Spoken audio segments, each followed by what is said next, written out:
My manifesto to build a new developed Nigeria in government is based on the conviction that I have that God and man is the partnership that works to transit a nation like Nigeria that has suffered a history of colonization since prehistoric times to transit to a future of freedom.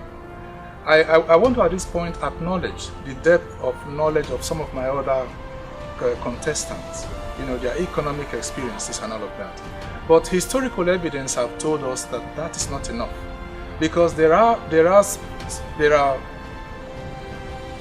the environment of our national development is very important. You see, because every government all over the world listens to something, and so the level of our development depends, or so far depends on the spirit of the environment and who our leaders have been listening to. So that's why I am convinced with all my heart that despite all of these things, our ancestral roots and the progress that our heroes past have made, match this together with the concerns that citizens have. For us to be able to break out of this history of colonization that our people have suffered, we need to involve and include our God, the Creator. And that is a constitutional matter, because our constitution clearly tells us that we, the people of Nigeria, haven't agreed to come together as one indivisible, indissoluble nation under God. And of course, our anthem makes it clear, O God of creation, direct our noble path. Not to mention our pledge, of course, that said, oh, help us, God.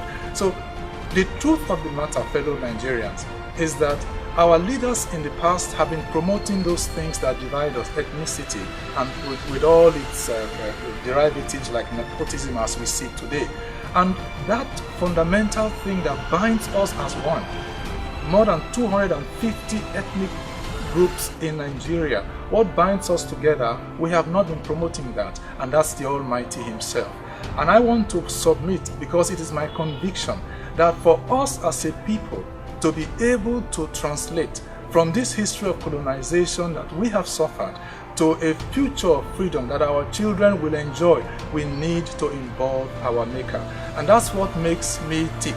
That's what makes me different from all the rest.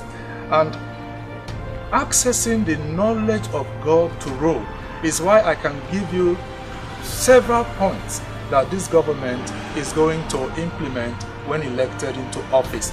The first, we must change the laws of the land. Since the 1914 amalgamation, when with all the constitutional reviews, the Richards Constitution, the Clifford First, and then up to the Lytle-Tin Constitution, and then the Republican Constitution in 1963 until 1979, 1989, and currently the 1999 Constitution, constitutional reforms have plagued this country. The reason is that our constitution, even the present one, responds to interest. We need a constitution that describes our broad universal laws, righteous and good laws, acceptable to this generation and all generations. So as a government, we are going to be reorganizing and restructuring the laws that guide our institutions and guide our collective nationhood. That's what the Almighty said we should do. The second thing He has commanded us to do, He said, restructure Nigeria.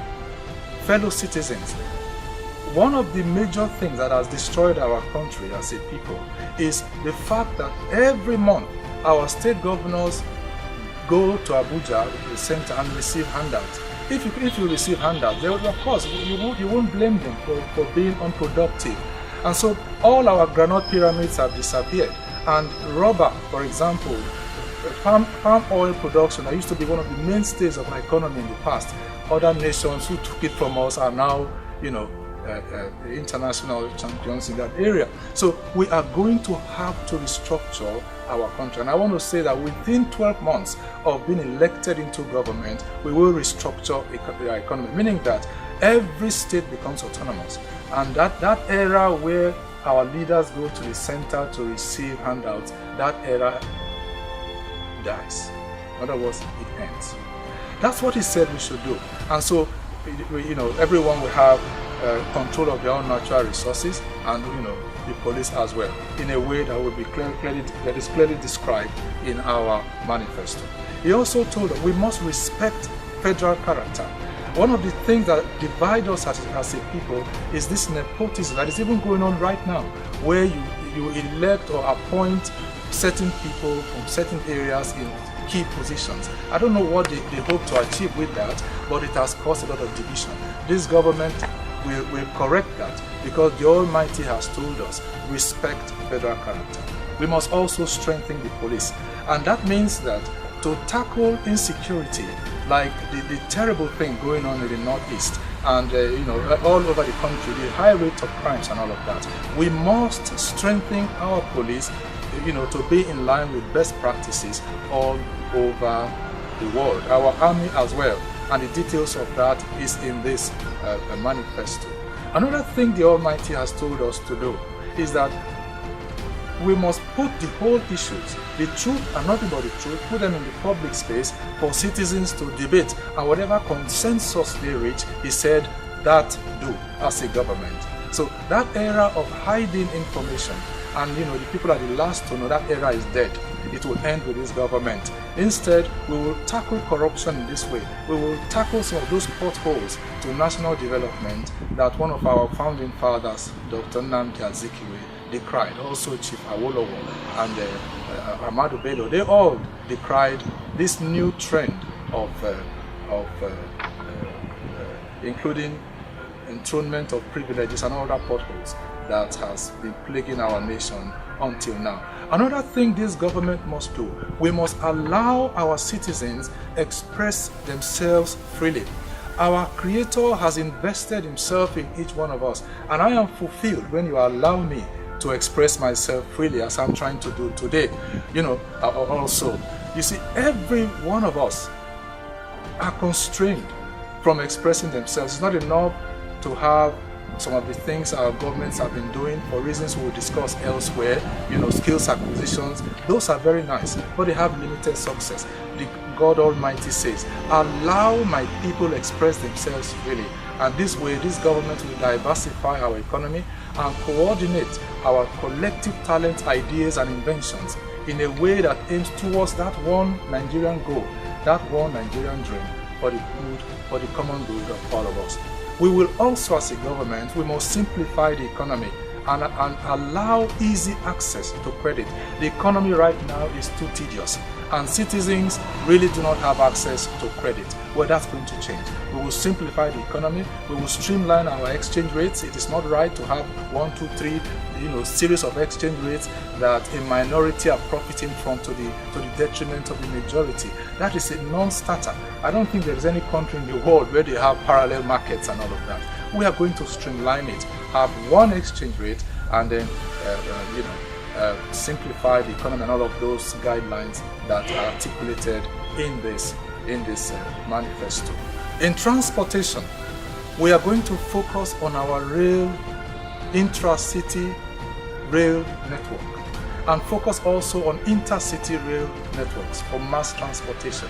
I mean, every Nigerian that use the roads, they know what we go through with all these big trailers that are all over the place, doing a good job of transporting products from the ports to the hinterlands. Well, it's time to have a robust, functional, workable infrastructure.